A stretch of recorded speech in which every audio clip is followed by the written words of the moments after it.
සරණයි ශ්‍රද්ධාවන්ත පින්වත් ඔබ සියලු දෙනාට. පින්වත්නි, සමසිත සූපත් කරන්නට ලෞතර ශ්‍රී සද්ධර්මය මුළු ලොවටම බෙදා හරින බෞද්ධ නාලිකාවේ මහනුවර මධ්‍යස්ථානය මගින් ඔබ වෙත ගෙන එන මේ උතුම් සතහම් දේශනාව මෙලෙසින් ආරම්භ කිරීමටයි මේ සූදානම් වන්නේ. පින්වත්නි, මේ උතුම් සතහම් දේශනාව පැවැත්වීම සඳහා අප සිදු කළ ගෞරවනීය ආරාධනාව පිළිගෙන මේ උතුම් සතහම් මණ්ඩපයේ වෙත වැඩම කොට වදාළ පූජනීය පන්නල ආනන්ද පින්වත් ස්වාමීන් වහන්සේව අප සියලු දෙනාම එක්ව සාදු නාද පවත්වා වන්දනා කරමු. සාදු සාදු සාදු. පින්වත්නි, මේ උතුම් සදහම් දේශනාව මෙලෙසින් ඔබ වෙත ගෙන එන්නට පින්බර දායකත්වය ලබා දෙන්නට යෙදෙන්නේ කුන්නසාලේ පදිංචි සමරකෝන් මුදියන්සේලාගේ ඩිංගිරිමණිකේ මහත්මිය සහ දූදරුවන් වන නිශාංක බණ්ඩාර, තිලක් රුවන් බණ්ඩාර, ඉන්ද්‍රා කුමාරී ආපා, දිනෙල්කා වික්‍රමසේකර යන පින්වත් පිරිස විසින්. එසේනම් ඔබ අප කෙරෙහි මෙත් සිතින් මේ උතුම් සදහම් දේශනාව පවත්වන්නට ගෞරවනීය දේශකයන්න් වහන්සේට নমස්කාර පූර්වකව ආරාධනා කර සිටිමු. අවසරයි ස්වාමීන් වහන්ස. සාදු සාදු සාදු. සමන්ත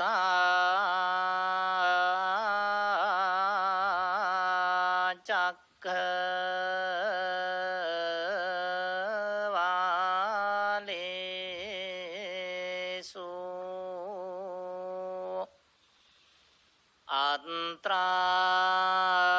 අන්ත්‍රා ගච්ඡන්තු දේවතා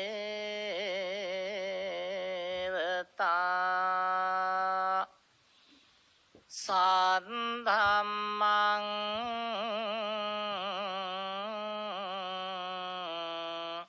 මුනි රාජස්ස සුනන්තු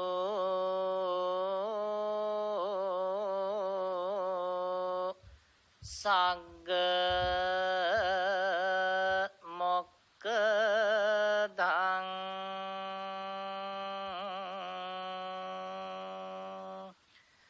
ධම්ම ශ්‍රවණ කාලෝ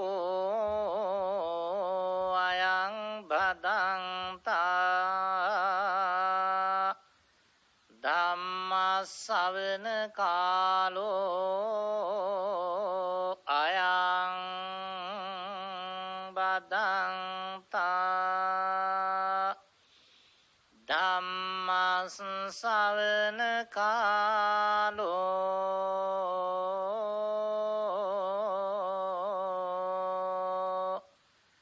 අයං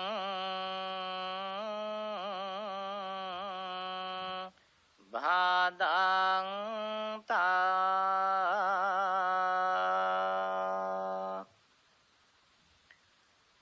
නමෝ තස්ස භගවතු අරහතෝ සම්මා සම්බුද්දස්ස. නමෝ තස්ස භගවතු අරහතෝ සම්මා සම්බුද්දස්ස. නමෝ තස්ස භගවතු අරහතෝ සම්මා සම්බුද්දස්ස.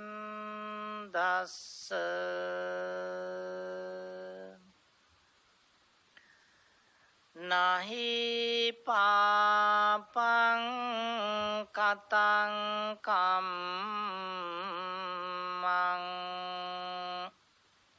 සච්ජු කීරං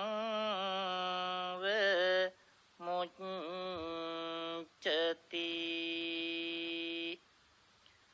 දහං තං බාල මන් වේති භස්මච්ඡන්නෝ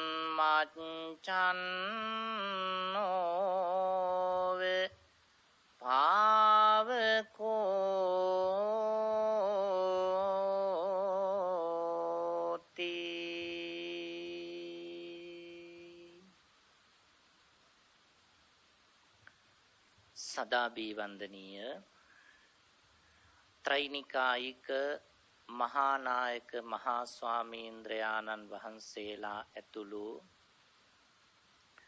සදා පූජනීය මහා සංඝ රත්නයන් අවසරයි ධර්ම ශ්‍රවණාභිලාෂී වාසනාවන්ත සදැහැති පින්වතුනි සූදානම තථාගත ලෞතර බුදුරජාණන් වහන්සේ විසින් අපි හැම දෙනා කෙරෙහිම මහත් වූ මහා කරුණාවෙන් යුක්තව දේශනා කොට වදාළ උතුම් බුදුබණ පදයක් ඊ타ම ශ්‍රද්ධාවෙන් දේශනා කරවාගෙන ශ්‍රවණය කිරීම සඳහායි අද ධර්මානුශාසනාවේහි දායකත්වයේ දරන පින්වත් මව් දෙමව්පියෝ ඊ타ත්ම සතුටු සිතින් යුක්තව කුණ්ඩසාල ප්‍රදේශයේ සිට ඓතිහාසික දළදා හාමුදුරුව වැඩ ඉන්න සෙන්කඩගල පුරවරයට පැමිණිලා බෞද්ධ මාධ්‍ය ජාලයේහි බෞද්ධ රූපවාහිනිය තුලින් මේ ධර්මානුශාසනාව දේශනා කරවා ගනිමින් ශ්‍රවණය කරමින් මුළු මහත් ලෝකයාටම දහම් පණිවිඩයක් ශ්‍රවණය කිරීම සඳහා අවස්ථාව සලසා දෙමින් කටයුතු කරන ඊ타ම පින්බර අවස්ථාවක් මේ අවස්ථාව. හැම දිනාම සතුටටපත් වෙන්නට ඕන. ජීවිතේ හැමදාම සිද්ධ කරන්නට බැරි කලාතුරකින් අපට සිද්ධ කරන්නට පුළුවන්කම ලැබෙන මහා කුසලයක් අද දවසේ සිද්ධ කර ගැනීමට ලැබීම පිළිබඳව මේ අම්මා අප්පච්චිලා ඇතුළු හැම දිනාම සතුටටපත් වෙන්නට ඕනේ. අපි දීර්ඝ සංසාර ගමනක සැරිසරන පිරිසක්. අපේ බුදුහාමුදුරුව අපට දේශනා කළා මේ සංසාර ගමනේ ආරම්භය අපට නොපෙනෙන බව.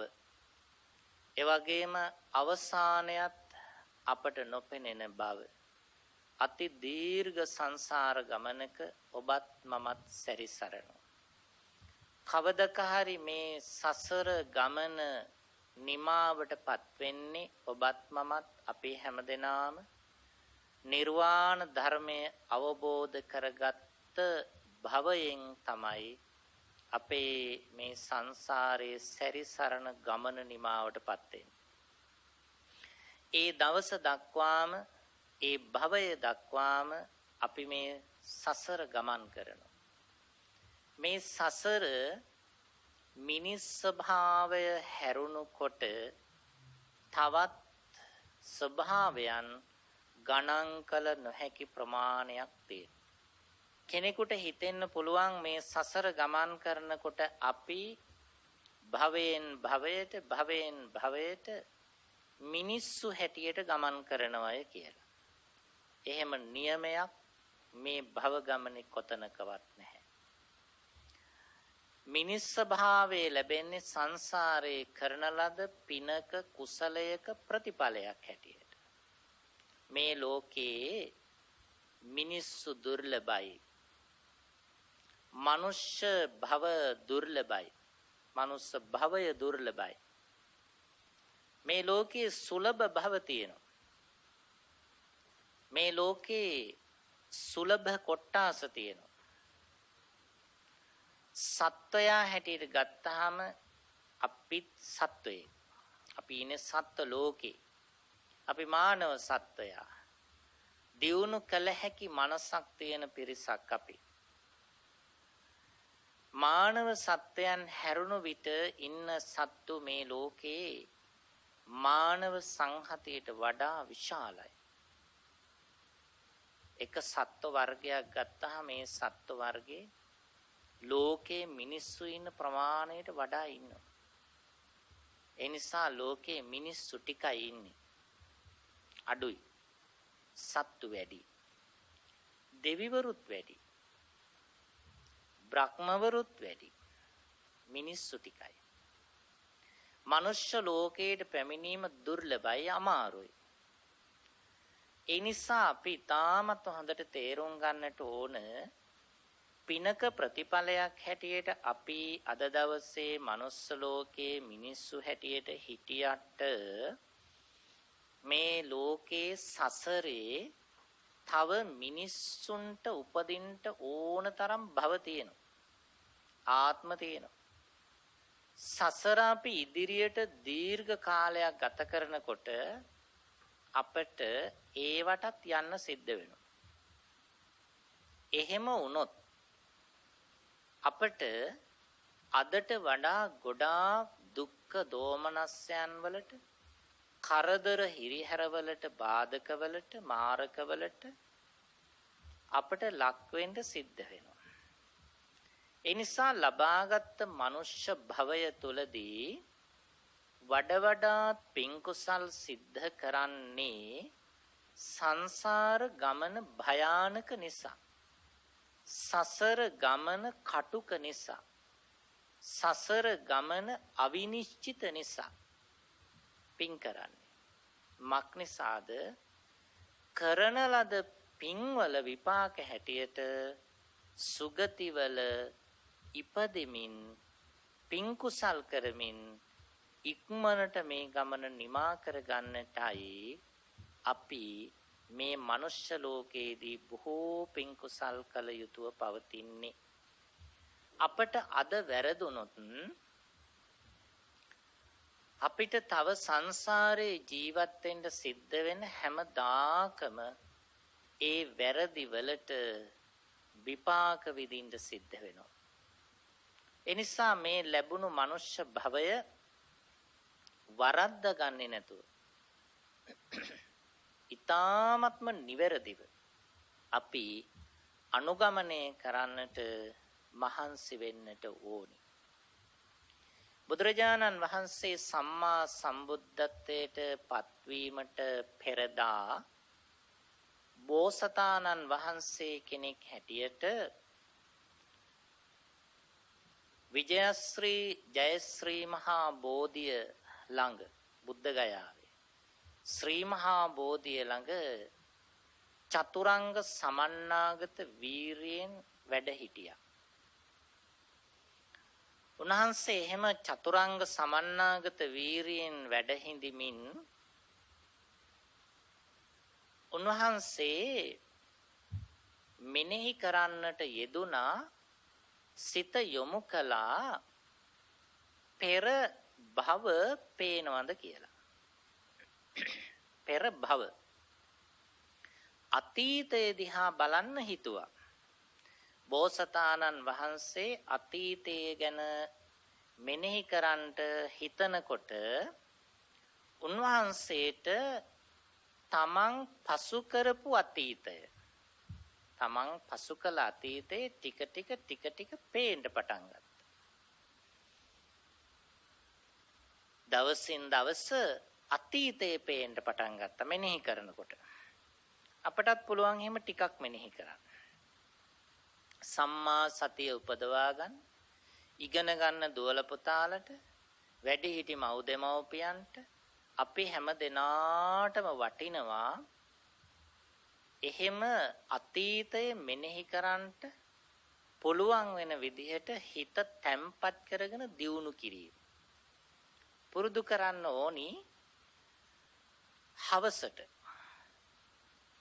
හවස කොයියම් වෙලාවක හෝ දවසේ කළ කාර්යයන් පැයෙන් පැය ඒ කාර්යයන් කාර්ය මතක් කරන්න පුළුවන්ද කියලා බලන්න ඕන. ඉගෙන ගන්න දෝල පුතාලට ගොඩාක් වටිනවා. රාත්‍රී 10ට අපි හිතන්න පටන් ගත්තොත් ආපස්සට මෙනෙහි කරගෙන එන්න ඕනි. මම 9:00ට මොනවද කළේ? 9ට මොනවද කළේ? 8:00ට මොනවද කළේ? 8ට මොනවද කළේ? දහවල් 1ට විතර මම මොනවද කළේ? 8ට 9ට විතර උදේවරුේ මම මොනවද කළේ? පාන්දර අවදි වුණේ කීයටද? හොඳට මතක් කරගෙන යන්න පුළුවන් නම් ආපස්සට අතීතයට ඒක හොඳ භාවනාවක්. හොඳ චිත්ත සමාධියක්. සිත දියුණු කරගන්න තියෙන ඊටාම හොඳ සතතාභ්‍යාසයක්. අද දවස සිහි කරන්න පුළුවන් නම් ගෙවපු ඊයේ දවසට ගිහිල්ලා බලනවා. ඊයේ මම නිදිය ගත්තේ කීයටද? නිදිය ගන්නකම් ඊයේ දවසේ මොනවද කළේ? කීයටද අවදි වුනේ? එහෙම ආපස්සට මෙනෙහි කරන්න පුළුවන් නම් දියුණු හිතක ලක්ෂණය ඒක. ඔබද මෙනෙහි කරලා බලන්න. පුළුවන් ද බලන්න එහෙම අතීතේ මතක් කරන්න. බෝසතාණන් වහන්සේ එහෙම අතීතේ මතක් කරගෙන යනකොට උන්වහන්සේට එදා දවස නෙමෙයි, ඊයේ දවස නෙමෙයි, පෙරේදා දවස නෙමෙයි, උන්වහන්සේට මතකයට එන්න පටන් ගත්තා සාරා සංකේය කල්ප ලක්ෂයක් ඈත අතීතයේ දවස්වල කළ දේ. හරි පුදුමයි. සාරා සංකේය කල්පලක්ෂයකට පෙර අතීතයේ හැම දවසකම හැම ආත්මයකම කළ දේ. කවුරු වෙලාද ඉපදුනේ? ඒ උපන් භවයේ මොනවද කළේ? බලන්නකෝ පුදුම ඥානය. ඒ ඥානය පහළ වුණා. දියුණු කරනකොට පහළ වුණා. ඊළඟට බැලුවා බුදුරජාණන් බෝසතාණන් වහන්සේ ඉදිරි භව පේනවද කියලා. ඉදිරියට යන භව. බෝසතාණන් වහන්සේගේ අතීත භව බලලා බැලුවා අනිත් අයගේ අතීත භවත් පේනවද කියලා. එතකොට මෙනෙහි කරන තැනැත්තාගේ අතීත භව පේන්න පටන් ගත්තා. අනාගතයට මෙනෙහි කරලා බලනවා බුදුරජාණන් වහන්සේට දැනෙනවා උන්වහන්සේගේ අනාගත භව නැහැ. මෙතනින් භවය අවසానයි. අන් අයගේ භව බලන්න පුළුවන් වුණා. අන් අයගේ භවවල දීර්ඝ අතීතයක් දීර්ඝ අනාගතයක් තියෙන බව පේන්න පටන් ගත්තා. එතකොට උන්වහන්සේට පේනවා හැමෝගෙම ජීවිතවල දීර්ඝ අතීතයක්, හැමෝගෙම ජීවිතවල දීර්ඝ අනාගතයක් පේනවා. මේ දෙකට කිව්වා සංසාර ගමන කියලා. එතකොට මේ සංසාර ගමනේ පසු කරගෙන ආව ටිකත් ඉදිරියට තියෙන ටිකත් බුදුරජාණන් වහන්සේට පෙනෙනවා. ඒ ඥානය උන්වහන්සේ උපදවා ගත්තා ශ්‍රී මහා බෝධිය අභියස සිට. ක්‍රමයෙන් පසුදා එළි වෙනකොට සම්මා සම්බෝධි ඥානය උපදවා ගත්තා ත්‍රිවිද්‍යා ඥානය පහළ වීමෙන් පස්සේ. එම බුදුහාමුදුරුවෝ දැන් උන්වහන්සේට සම්මා සම්බුද්ධත්වයට පත් වුණාම ඕනෑම කෙනෙක්ගේ භවය කියවන්න පුළුවන්. ඕනෑම කෙනෙක්ගේ, තමන් වහන්සේගේ විතරක් නෙමෙයි, ඕනෑම කෙනෙක්ගේ. දැන් අපට කියන්න බෑ අපි දන්නේ නැති කෙනෙක් ඊයේ මොනවද කළේ කියලා.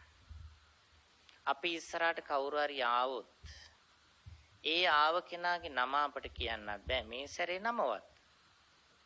ඊළඟට අපිට අපි අඳුරන්නේ එයා ඊයේ මොනවද කරේ කියලා අපිට කොහොමවත් කියන්න බෑ. අපිට අපි කළ දේ අමතකයි. දවස් 4-5ක් ඈතට මෙනෙහි කරන්න බෑ අපට. නමුත් තථාගත බුදුහාමුදුරන්ට පුළුවන්. ඒකයි උන්වහන්සේගේ විශේෂත්වය. ලෝකේ පහළ වුණ වෙන කිසිම ආගමික නායකයෙකුට අතීතය මෙනෙහි කරන්න බෑ. කිසිම ආගමික නායකයෙක් නැහැ අතීතය ගැන කියන්න. ඒ නිසා ඒ කාටවත් ජාතක පොතක් නැහැ. තව ආගමික නායකයෝ ඉන්නවා. ඒ කාටවත් ගිය භවය, පෙර භවය පිළිබඳව ලියවිච්ච කතාවක් නැහැ. පෙර භව කීපයක් පිළිබඳව ලියන්න කතා නැහැ. පෙනිලා නැහැ. දකින්න බෑ. එම හැකියාව තිබුණේ තථාගත බුදුරජාණන් වහන්සේට විතරයි. මේ ඥාන සමුදායෙන් යුක්ත බුදුහාමුදුරුවෝ රජගහ නුවර වැඩ ඉන්න දවසක අපේ මුගලන් මහරහතන් වහන්සේ ලක්කන කියන මහරහතන් වහන්සේ පිණ්ඩපාතේ වැඩමවල බුදුහාමුදුරුවෝ ළඟට වැඩමෙව්වා. මුගලන් හාමුදුරුවෝයි ලක්කන කියන හාමුදුරුවෝ. මේ දෙන්න බුදුරජාණන් වහන්සේට එක්තරා ප්‍රවෘත්තියක් පුවතක් සැලකලා සිහිපත් කළා මතක් කළා. රජගහ නුවර දෙව්රම් බෙහෙරදී මුගලන් මහරහතන් වහන්සේ බුදුහාමුදුරන්ට මතක් කරනවා. උන්වහන්සේලා ගිජුකුළු පව්වේ ඉඳලා පිණ්ඩපාතේ වඩිනවා කන්ද පාමුල මිනිස් වාසයේ තියෙන ප්‍රදේශයට. ගිජුකුල පව්ව පහලට උන්වහන්සේලා වැඩම වෙනකොට මුගලන් මහරහතන් වහන්සේ දකිනවා එක්තරා ප්‍රේතයෙක්. ඒ ප්‍රේතයාගේ විශේෂත්වය තමයි හිස මිනිස් හිසකට සමාන හිසක්. මිනිස් හිසකට සමාන හිසක් සහිත ප්‍රේතයෙක් ඉන්නවා. එයාගේ සෙසු අංගපසඟ ඇඟ නාගයෙකුට සමානයි. නාගයෙකුගේ ඇඟ වගේ පිහිටි ඇඟක මිනිස් හිසට සමාන ඔළුවක් තියෙන ප්‍රේතයෙක්. මෙයා දඟලනවා. හැම මොහොතකම දඟල ඉන්න ප්‍රේතයෙක්. සාමාන්‍යයෙන් අනිත් රහතන් වහන්සේලාට പ്രേත කොට්ටාස පෙනෙන්නේ නැහැ. දේව කොට්ටාස පෙනෙන්නේ නැහැ. හැමෝටම පෙනෙන්නේ නැහැ. ඒ සඳහා ඌ සුවිශේෂ පින්කම් කරලා ඒ ඥාන උපදවාගෙන තියෙන්න ඕනේ. අපේ මුගලන් මහරහතන් වහන්සේට പ്രേත කොට්ටාස පෙනෙනවා. ඒ අයත් එක්ක කතා කරන්න පවා පුළුවන්. දේව කොට්ටාස පෙනෙනවා. ඒ දෙවියන් එක්ක කතා බහ කරන්න සංවාද පවත්වන්න පුළුවන්. ඒ හැකියාව උන්වහන්සේ සතුව පැවතුණු සුවිශේෂී ගුණයක් මුගලන් මහරහතන් වහන්සේට. ඒත් මේ ප්‍රේතයාට කතා කළේ නැහැ. උන්වහන්සේ කතා කරපු ප්‍රේතයෝ ගොඩාක් ඉන්නවා. මේ ප්‍රේතයා දැකලා මේ දෙදෙනා වහන්සේම පිණ්ඩපාතෙත් කරගෙන දෙව්රම් බෙහෙරට ගිහිල්ලා බුදුහාමුදුරුවන්ට මතක් කරනවා ස්වාමීනි ගිජුකුළු පව්ව පාමුල මෙන්න මේ වගේ ප්‍රේතෙක් ඉන්නවා දැක්ක ස්වාමීනි. එයා දඟලනවා. ඊපස්සේ බුදුහාමුදුරුවෝ මේ ප්‍රේතයා ගැන විස්තර කරනවා. මොග්ගල්ලාන ඔය ප්‍රේතයාගේ හිසෙන් හටගන්න 10 දැවිල්ල ඔළුවෙන් හටගන්න දැවිල්ල මුළු ඇඟ පුරාම ගිහිල්ලා කෙලවරින් නිකුත් වෙනවා. මුළු ඇඟම දනවා. මොග්ගල්ලාන ඇඟේ කෙලවරින් ආරම්භ වෙන දැවිල්ල 10 ඇඟ සිසාරා ගිහිල්ලා හිසෙන් එළියට යනවා දැනෙනවා. ඇඟ මැදින් පටන් ගන්න දැවිල්ල දෙපැත්තටම ගමන් කරනවා දැනෙනවා. ඒ නිසා තමයි ඔය ප්‍රේතයා 1000න් ගින්නෙන් දැවි ඔය වේදනාවෙන් දඟලන්නේ. බුදුහාඳුරෝ මේ ප්‍රේතයා ගැන බලලා උන්වහන්සේ බුදු නුවණින් දැකලා අනුන් ගැන බලන්න පුළුවන් නුවණනේ. මේ ප්‍රේතයා ගැන දැකලා බලලා මුගලන් මහරහතන් වහන්සේට මතක් කරනවා මොග්ගල්ලාන ඔය දඟලන්නේ දැවිල්ලෙන් 1000න් දඟලන්නේ ගිනි ගන්නවා වගේ දැනෙනවා.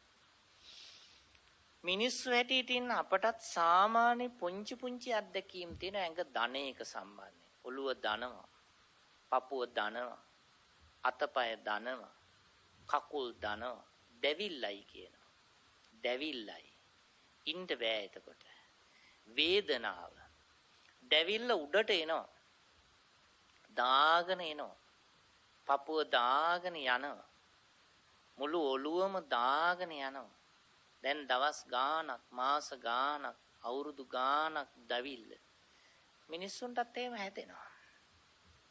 මේ ප්‍රේතයාත් එහෙම දැවිල්ලෙන් වේදනාවෙන් දඟල ඉන්නේ. පස්සේ අපේ බුදුහාමුදුරුව මුගලන් මහරහතන් වහන්සේටත් ලක්කන මහරහතන් වහන්සේටත් මේ ප්‍රේතයාගේ ප්‍රවෘත්තිය දේශනා කළා.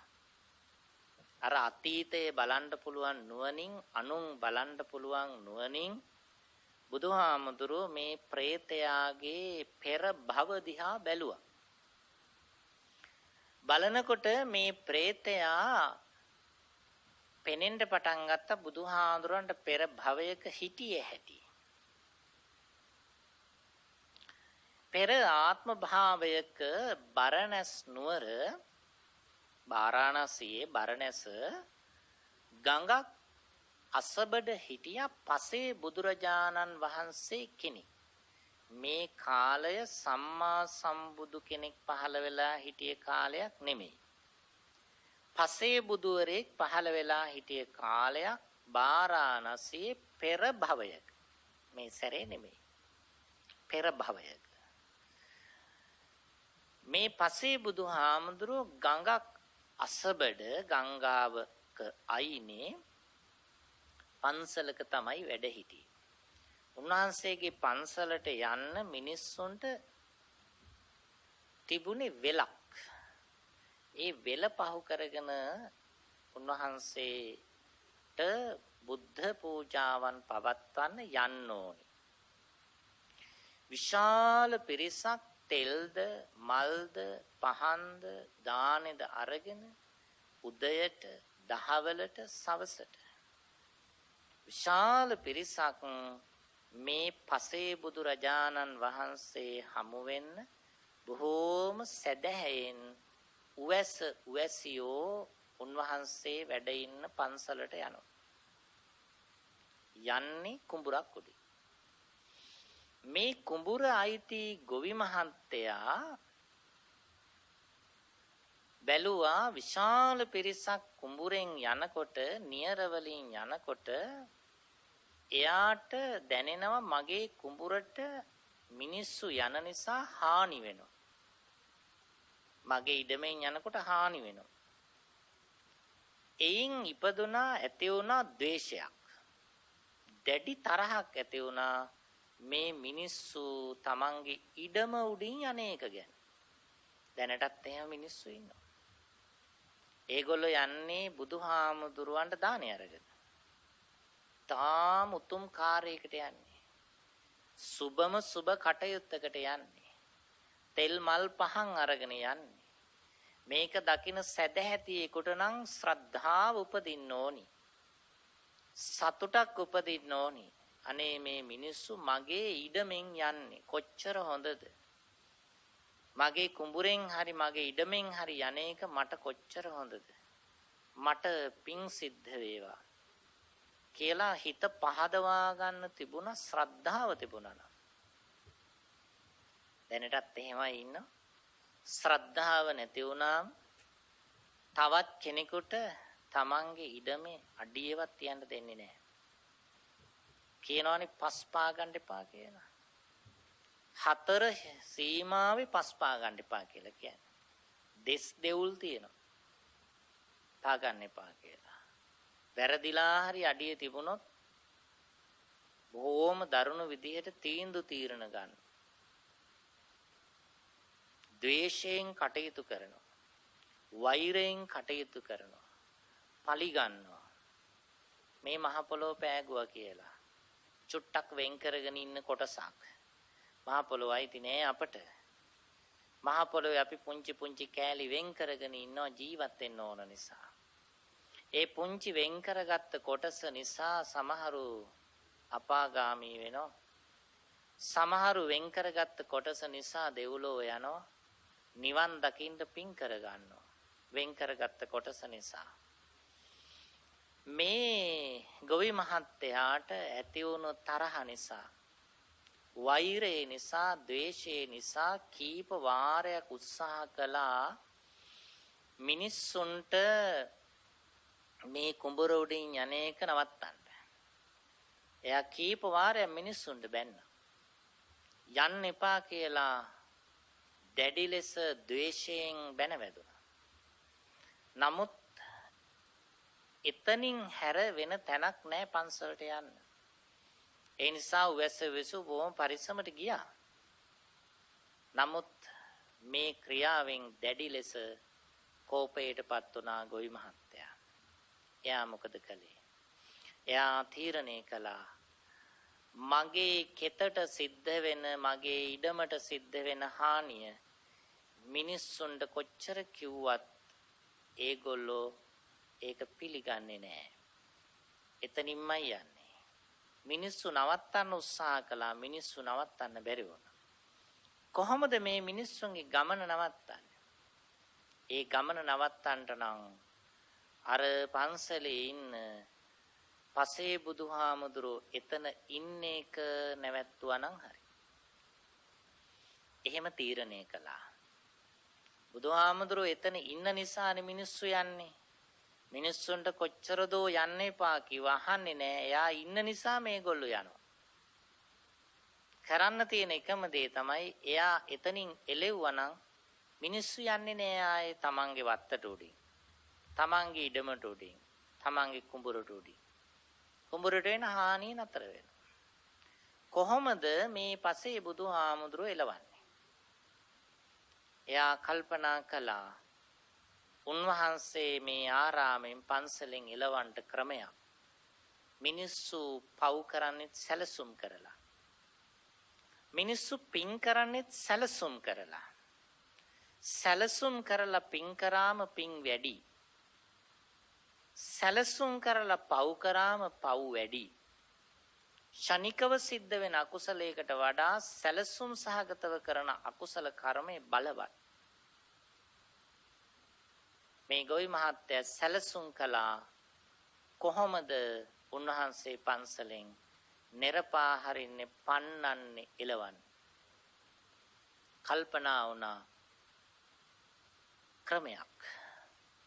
ඒ තමයි පසේ බුදුහාමුදුරුවෝ පන්සලෙන් බැහැර වැඩිය වෙලාවක පන්සල කැඩුවා නම් හරි. ඒ අනුව ගොවි මහත්තයා පසේ බුදුහාමුදුරුවෝ පිඩු පිනිස පන්සලෙන් එළියට වඩින වෙලාවක් බලාගෙන ඉඳලා පන්සලට ගිහිල්ලා පන්සලේ තිබුණු හැලි මුට්ටි ඔක්කොම කඩලා පන්සල බිමට සමතලා කරලා ගිනි තිබ්බා. ද්වේෂයෙන් අරව කැඩුවා. කඩලා බිඳලා ඔක්කොම විනාශ කරලා ඒ මුළු පන්සලම ගිනි තියලා එයා ඒ දිහා බලාගෙන සතුටු වුණා. පසේ බුදුහාමුදුරුවෝ පිණ්ඩපාතේ වැඩමවලා සුපුරුදු පරිදි උන්වහන්සේ වැඩ ඉන සෙනසුන කරා නැවත වඩිනු. උන්වහන්සේට පෙනෙනවා කවුද උන්වහන්සේගේ පන්සල මුළුමනින්ම කඩලා බිඳලා විනාශ කළා දාලා තියෙනවා. කිසිම ගැටලුවක් නැහැ, චිත්ත වේදනාවක් නැහැ, ද්වේෂයක්, වෛරයක්, කලකිරීමක් නැහැ. බුදු කෙනෙකුගේ හිතක එහෙම සිතුවිලි පහළ වෙන්නේ නැහැ. පසේ බුදුහාමුදුරුවෝ උනත් සම්මා සම්බුදුහාමුදුරුවෝ උනත් එහෙම සිතුවිලි පහළ වෙන්නේ නැහැ. උන්වහන්සේ සිදුවීම දැක්කා විතරයි. සිදුවීම දැක්කා. එතන උන්වහන්සේට නැවත වැඩ ඉන්න අමාරුයි. ඒ නිසා උන්වහන්සේ වෙනත් සුදුසු තැනක් කරා වැඩියා. සාමාන්‍ය දෙයක්. එතන වැඩ ඉන්න අමාරුයි. වෙන තැනකට වැඩියා. එච්චරයි. බුදුහාමුදුරන්ට වෙන කිසිම ගැටලුවක් නැහැ. කවුද පන්සල කැඩුවේ කියලා හොයන්න උවමනාවක් නැහැ. මොකද්ද හේතුව කියලා හොයන්න උවමනාවක් නැහැ. රටේ රජුරවන්ට කියලා දඬුවම් දෙන්න එහෙම උවමනාවක් නැහැ. පොලිසියට යන්න එහෙම උවමනාවක් නැහැ. උන්වහන්සේ වෙනත් තැනකට වැඩියා. වැඩමවල සුපුරුදු පරිදි බුදුහාමුදුර වැඩ ඉන්නවා. අරඤ්ඤේ රුක්ඛමූලේවා ශුඤ්ඤාගාරය භික්ඛවේ. ආරණ්‍යවල රුක් මුල් වල සෙනසුන් වල උන්වහන්සේලා වැඩ ඉන්නවා. කිසි ගැටලුවක් නැහැ. ගොවි මහත්තයා අප්‍රමාණව සතුටු වුණා. බලාපොරොත්තු වුණ සිදුවීම ඉෂ්ට වුණා. බුදුහාමුදුරුවෝ පන්සල අතෑරලා වැඩියා. එතන පන්සලක් නැහැනේ දැන්. දැන් උන්වහන්සේ සොයාගෙන මිනිස්සු තමන්ගේ ඉඩමට උඩින් යන්නේ නැහැ. දැන් කුඹුරට හානි නැහැ. හරිම සතුටින් කුඹුර වැඩ කරගෙන මෙයා කටයුතු කළා. කාලයගේ ඇවෑමෙන් මේ ගොවි මහත්තයාගේ මරණය සිද්ධ වුණා. කාලයගේ ඇවෑමෙන්. එයා පන්සල ගිනි තිබ්බ ගමම්ම මැරුණෙත් නෑ. පන්සල ගිනි තිබ්බ ගමම්ම එයාට මොකක්වත් දරුණු රෝගයක් වසංගතයක් වැළඳුනෙත් නෑ. පන්සල ගිනි තිබ්බ ගමම්ම එයාගේ අතපය කැඩුනෙත් නෑ. කවුරුවක්වත් එයාට පහර දුන්නෙත් නෑ. නායක පොළඟෙන් දෂ්ට කළෙත් නෑ. මොකාක්වත් උවදුරක් උනේ නෑ එහෙම. පන්සල කඩපු ගම. දැනුත් එහෙමනේ. අපි ඉතින් දන්න මිනිස්සු සාමාන්‍ය මිනිස්සු කලකිරෙනවා. බලන්නකෝ අර මිනිස්සයා. ඔය කුඹුරට උඩින් මිනිස්සෙක් ගියාම මොකද වෙන්නේ? එහෙව් එකේ අර බුදුහාමුදුර වැඩ හිටියේ පන්සල කැඩුවනේ. ගිනි තිබ්බනේ. සාමාන්‍ය මිනිස්සු ඉතින් බලන් ඉඳලා බනිනවා. මොකක්වත් උනේ නෑ කියලා කියනවා. ඔය මිනිස්සයාට මොකක්වත් උනේ නෑ. ඔය හොඳට ඉන්නේ. ඉස්සරට වඩා දැන් කුඹුරත් සරුයි. මොකක්වත් උනේ නෑ. අතපය කැඩුනේ නෑ. ලෙඩක් කරදරයක් උනේ නෑ. මොකක්වත් නෑ. ඔය හොඳට ඉන්නේ. කම්පා වෙනවා. අපි බලාපොරොත්තු වෙනවා කෙනෙක් වැරද්දක් කරාම ඒ මොහොතේම දඬුවම් හම්බ වෙයි කියලා. කෙනෙකුට පහර දුන්නාම නිස්කාරණේ පහර දුන්නා කියන්නකෝ. අපි හිතනවා ඒ වෙලාවෙම ඊළඟ දවසේ දවසකින් දෙකකින් එයාගේ අතපයත් කැඩිලා ඉඳී කියලා. එයාටත් ඒ වගේම කරදරයකටපත් වෙලා ඉඳී කියලා. නේ අපිට අපේ ජීවිත කාලයේදීම දකින්න බැරි වෙයි. එහෙම වෙන එකක් නැහැ. අර ගොවි මහත්තයට එහෙම වුණේ නැහැ. එයා කාලයගේ ඇවෑමෙන් මරණයටපත් වෙනවා. තථාගත අපේ ගෞතම බුදුරජාණන් වහන්සේ ඒ ගොවි මහත්තයා පිළිබඳව ඔය විදිහට පැහැදිලි කරලා බුදුහාමුදුරෝ දේශනා කරනවා.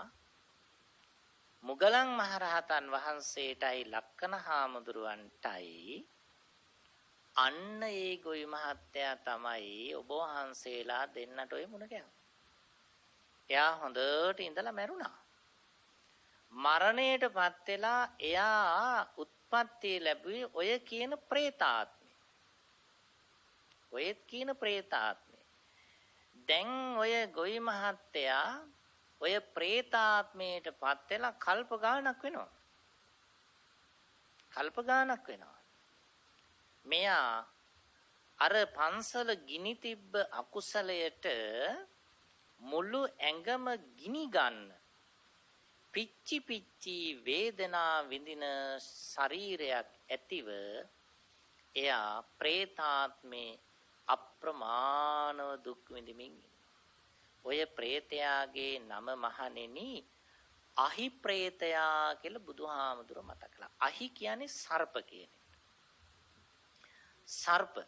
සර්ප කුලයට වැටෙන പ്രേතේ.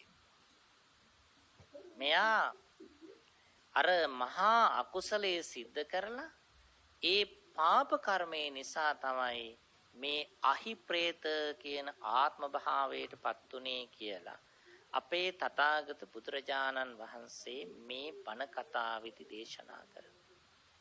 උන්වහන්සේ උපමාවක් දේශනා කළා. සාමාන්‍ය දොවාගත්ත කිරි දොවාගත්ත මොහොතෙම මිදෙන්නේ නැහැ. කිරි මුදවා ගන්න ටික කාලයක් ගත වෙනවා. මහණෙනි අන්න ඒ වගේ. අන්න ඒ වගේ. කිරි දොවාගත්ත කිරි මුදවා ගන්න කාලයක් ගත වෙනවා වගේ මිනිසා විසින් සිද්ධ කරන අකුසල වලට විපාක ලැබෙන්නත් ටික කාලයක් ගත වෙනවා. කාලයක් ගත වුණාට අකුසලේ විපාක නොදී විනාශස්ස භාවයටපත් වෙන්නේ නැහැ. කාලයක් ගත වෙලා හරි විපාකය හම්බ වෙනවා. සාමාන්‍යයෙන් අපිත් මේ බණ කතාව මීට පෙරත් අහලා ඒ ධර්මාවබෝධය තුලින් වැඩිහිටියන්ගෙන් අහගත්ත කතන්දර වලින් කතා වලින් දැහැමි කතා වලින් අපේ ඥානගත වෙලා තියෙනවා මේ බණ. ඒ නිසා අපි කියනවා සමහරු පව් කරාම ඕවා තව ටික කාලයයි. ඔය කරන හැම ක්‍රියාවක්ම තව ටික කාලයයි. ඔයම හිටියට ඔය කරපු පව් විපාක දෙන්න පටන් ගන්නවා. එදාට ඔක්කොම ඉවර වෙනවා. එදාට ඇස් ඉදිරි පිටම ඉවර වෙනවා. එහෙම අපි කියනවා. ටික කාලයක් යනවා. ටික කාලයක් යනවා. ඉතින් අන්න ඒ වගේ බුදුහාමුදුරෝ දේශනා කරනවා පව කොයි මොහොතක හරි අනිවාර්යයෙන්ම විපාක දීම සඳහා ඉදිරිපත් වෙනවාමයි. අලු යට තවත් බුදුහාඳුර උපමාවක් දේශනා කරනවා. සාමාන්‍යයෙන් අපි දන්නවා අලු යට සැඟවුණු ගිනි පුපුරු තියෙනවා. අලු යට සැඟවුණු ගිනි පුපුරු. එහෙම තියෙන්න පුළුවන් අලු යට. අන්න ඒ වගේ අනුවණයා කරන අකුසල් තැම්පත් වෙලා තියෙනවා. අනුවණයා කරන අකුසල් තැම්පත් වෙලා තියෙනවා. අලු යට ගිනි වගේ. ඒවා කොයි මොහොතක හරි දුක් විපාක පිනිස පසුපස ඇවිල්ලා ඉදිරිපත් වෙනවා විපාක දෙන්න. ඒවා විපාක දෙනවා. චක්කංග වහතෝ පදං. ගොනෙකු පසුපස එන රියසකක් වගේ, රෝදයක් වගේ පසුපස්සෙන් ඇවිල්ලා ඒවා කුමන මොහතක හෝ විපාක දෙන්න පටන් ගන්නවා. ඒ නිසා අපට එකපාරම කෙනෙක් අකුසලයක් කරාම, වැරැද්දක් කරාම, ඒ අකුසලයට, ඒ වැරැද්දට, ඒ පාප කර්මයට ඒ මොහොතේම දඬුවම් හම්බ වෙන්නේ නැහැ. දඬුවම් හම්බ වෙන්න පුළුවන් පස්සේ. ඒ බව හොඳට තේරුම් අරගෙන අපි පරිස්සම් වෙන්න ඕනි. අපි පරිස්සම් වෙන්න ඕනි. සමහර මිනිස්සුන්ට මේ නුවණ නැති වුණාම අර අලු යට ගිනි පුපුරු තියෙන බව අවබෝධ කරගන්න බැරි වුණාම, නුවණ මදි වුණාම කලබල වෙනවා.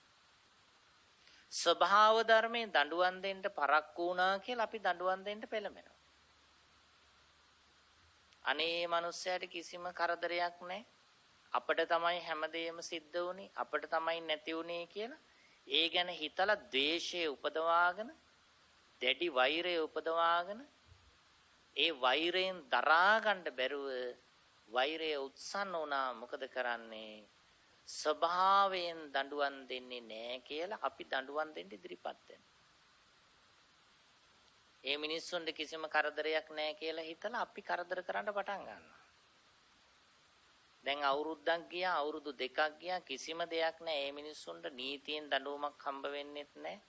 මදැයි ඔය බලන් හිටියා කියලා අපි දඬුවම් දෙන්න පටන් ගන්නවා. එතකොට අඥානීකුගේ ක්‍රියාවක් බවට පත් වෙනවා. බුදුහාමුදුරෝ දේශනා කළේ කවුරු හරි වැරැද්දක් කරා නම් අනිත් අය කලබල වෙන්න ඕනේ නැහැ ඒකට. වැරදි කරපු කෙනාට අර කිරි මිදෙන්න කල් යනවා වගේ ටිකක් කල් ගිහිලා දඬුවම හම්බ වෙයි. ඒ දිහා බලාගෙන ඉඳලා අනිත් අය අකුසල් කරගන්න එපා කියලා බුදුහාමුදුරෝ දේශනා කළා. අපි කියන්නේ අනුන්ගේ පව් වලට අපි ඇයි හොඳයි කියන්නේ නැහැ කියලා. ඒක ඉතාම හොඳයි. දැන් අර ගමේ මිනිස්සුන්ට තිබුණා ඔය මිනිස්සයාට පහර දෙන්න. මුළු ගමම දන්නවා, හැම දෙනාම පාහේ දන්නවා මේ පන්සල කැඩුවේ අර කුඹුරු කොටපු මිනිස්සයා. ඒ කුඹුරු අයිතිකාරය තමයි මේ පන්සල කඩලා විනාශ කළේ. එයා තමයි මේ ගමේ මිනිස්සුන්ට පින්කම් කරන්නට තිබුණු තාමුතුන් අවස්ථාව නැති කළේ. මුළු ගමටම තිබුණා මේ මිනිස්සයාට දඬුවමක් දෙන්න. හැබැයි මේ ගමේ මිනිස්සු එහෙම කළේ නැහැ. ඒ නිහඬයි. ඒ ප්‍රඥාවන්තයි. එයගේ නිහඬ භාවය තුල ඒගොල්ලෝ අකුසල් නොකර ඒගොල්ලෝ කල කුසල් මෙනෙහි කරමින් හිටියා. පව කරගත්ත කෙනාට පව් විපාකය හිමීට ලැබෙයි. ඒ නිසා ඔබද මමද අපට පේනවා මිනිස්සු අපට විවිධාකාරයෙන් කරදර කරනවා, හිරිහැර කරනවා. ගුණධර්ම දියුණු කරන අයගේ ගුණධර්ම වලට බාධා කරනවා, හිරිහැර කරනවා, නිතර පෙනෙනවා දකින්න. කරදර වෝදුරු උපද්‍රව කරනවා දකින්න. ඒ වගේම අපට හිතෙනවා ඒගොල්ලොන්ට කිසිම කරදරයකුත් නැහැ. හොඳට ඉන්නවා, හිටියටත් වඩා හොඳට ඉන්නවා. අපට තමයි කරදර කියලා. කමක් නැහැ. නුවණ දියුණු කළා ධර්මානුකූලව කල්පනා කරලා ඒගොල්ලෝ කරපු දේවල් ඒගොල්ලොන්ට කවදක හරි විපාක දෙන බව ධර්මානුකූලව අවබෝධ කරගෙන කිසිම දවසක මොනම හේතුවක් මතවත් අනුන් කරන පාප කර්ම දිහා බලන් ඉඳලා අපිත් මහා පවක් සිද්ධ කරගන්නේ නැතිව ඉන්න කියලයි තථාගත බුදුහාමුදුරුවෝ අපට දේශනා කළේ. ඒ නිසා හැමදෙනාම අකුසල් කිරීමෙන් වළකින්න ඕනි කවදක හරි විපාක ලැබෙන නිසා. කුසලයේහි නිරත වෙන්න ඕනි කුමන මොහොතක හෝ ඒ කුසල විපාක අපට ලැබෙන නිසා. හැම දිනාගෙම ජීවිත අකුසලෙන් මිදිලා කුසලයේහි පිහිටලා පින් කුසල් සිද්ධ කරමින් මේ ධර්මයේම අවබෝධ කරගෙන උතුම් නිර්වාණ අවබෝධය ලබා ගැනීම සඳහා මේ පින කුසලය හැම දිනාටම පාරමී ධර්මයක් බවට පත් වේවා කියන ප්‍රාර්ථනාව ඇතිව අපි ධර්මානුශාසනාව නිමාවට පත් කරනු ලබනවා. අද මේ උතුම් ධර්මානුශාසනාවේහි දායකත්වයේ ධර්මින් කටයුතු කරනවා කුණ්ඩසාලේ සමරකෝන් මුදියන්සේලාගේ ඩිංගිරිමැණිකේ බෞද්ධෝපාසිකා මාතාව ඇතුළු පවුලේ දූ දරුවන් පිරිස. නිස්සංක බණ්ඩාර, නිලන්ත රුවන් බණ්ඩාර, ඉන්ද්‍රා කුමාරී ආපා, දිනෙල්කා වික්‍රමසේකර කියන දූ දරුවන් ඒකරාශී කරගෙන ඩිංගිරිමැණිකේ බෞද්ධෝපාසිකා මාතාව මේ උදාර පුණ්‍ය ක්‍රියාව සිද්ධ කරනවා. එතුමිය ඇතුළු පවුලේ සියලු දෙනා බලාපොරොත්තු වෙනවා අදට වසරකට පෙර ජන්මාන්තර ගතවන්නට යෙදුණු HD පීටර් ආදරණීය පියාණන් වහන්සේගේ ප්‍රාණකාරයාට පින් අනුමෝදන් කරන්නට මාතලේ මුවන්දෙනිය අඹසෙවණේහි පදිංචිව සිට පරලෝ සැපත් වුණු ජී රම්බණ්ඩාර පියාණන් වහන්සේගේ ප්‍රාණකාරයාට පින් අනුමෝදන් කරන්නට SM ඩිංගිරිහාමි ආදරණීය ලොකු අත්තාගේ ප්‍රාණකාරයාට පින් අනුමෝදන් කරන්නට BA ඩිංගිරිමැණිකේ ආදරණීය අත්තම්මාගේ ප්‍රාණකාරයට පින් අනුමෝදන් කරන්නට YM හීම් බණ්ඩා පියාණන් වහන්සේගේ ප්‍රාණකාරයාට HM බිසෝමැණිකේ බෞද්ධෝපාසිකා මාතාවගේ ප්‍රාණකාරයට YM සෙනවිරත්න සොහොයුරාගේ ප්‍රාණකාරයා ඇතුළු භවාන්තරගත සියලුම ඥාතීන්ට පින් අනුමෝදන් කරන්නට බලාපොරොත්තුවෙන් අද දවසේ මේ උතුම් පින්කම සිද්ධ කරනු ලබනවා. ඒ වගේම පසින්දු, හසරු, සචිරු, මහින්දිකා, ජානක, ඉසුරු කියන දූ දරුවන්ට ආශිර්වාද කිරීමටත් ධර්මදේශකයාණන් වහන්සේට ආශිර්වාද කරන්නටත් ධර්මදේශනාව ශ්‍රවණී කිරීම සඳහා පැමිණි සියලු දෙනාට ආශිර්වාද කරන්නටත් ඩිංගිරිමැණිකේ බෞද්ධෝපාසිකා මාතාවට නිදුක් නිරෝගී සුවය චිරජීවනයේ ප්‍රාර්ථනා කරන්නටත් බලාපොරොත්තු වෙනවා. ඒ වගේම 1959 දී අපවත් වී වදාළ අංකුඹර රජමහා විහාරාධිපතිව වැඩවිසූ ශ්‍රී සුමංගල මහා ස්වාමීන්ද්‍රයාණන් වහන්සේට පින් අනුමෝදන් කරන්නට රට ජාතිය වෙනුවෙන් ජීවිත පූජා කළ එච්.ජී. ජයකොඩි සහෝදරයාට පින් අනුමෝදන් කරන්නට පාඨශාලාචාරීනි එස්.එම්. සමරකෝන් ආදරණීය මාමාට